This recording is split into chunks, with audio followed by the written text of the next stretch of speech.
Okay, Charles, we talk a lot about polls. We talked to Joe and Carl about the electoral map.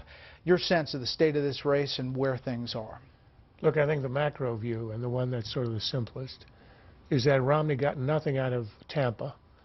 Obama got a bump, maybe 3 to 5, out of Charlotte. And what happened with that debate is Romney got it all back in 90 minutes in one night, and maybe even more.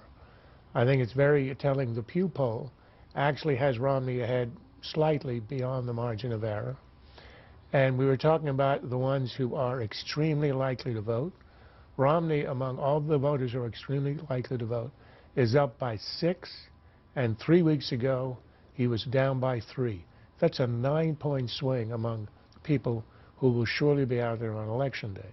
So I think right now the race is tied, with Romney still, I think, having some of the momentum from the debate.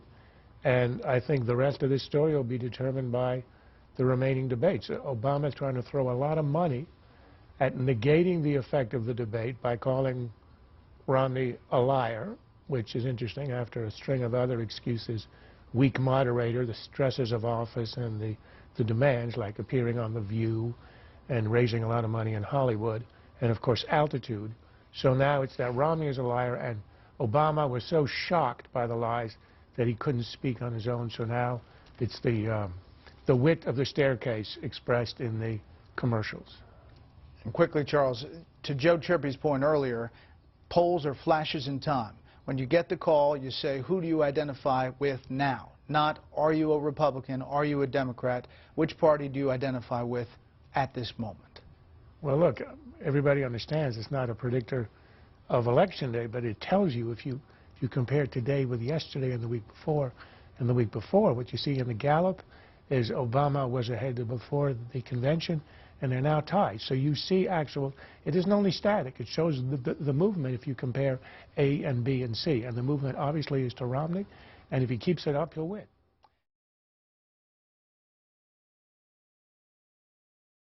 It wasn't a speech about Afghanistan. It was a speech about Obama and his relation with American power and preeminence. And the point was, it was subtle, but I think it was the theme of the whole speech, is that Obama is uncomfortable with either the presence, the rightness, the justice, and the use of American preeminence in the region, and he will reassert it with a sense of America's rightness, and thus the specifics will follow. Ally with your friends and support them unquestionably. Oppose your enemies, unlike Obama with Iran, and oppose them unquestionably, and in the end provide the defense, the means and material to back our word in the region. So it's a larger issue than just a policy here and there. And even though people aren't aggressive in wanting to reintroduce our troops in Afghanistan or Iraq, but they want a sense that America is preeminent and isn't ashamed of it or afraid of it, and I think that's what Romney conveyed today. Peace through strength. Exactly.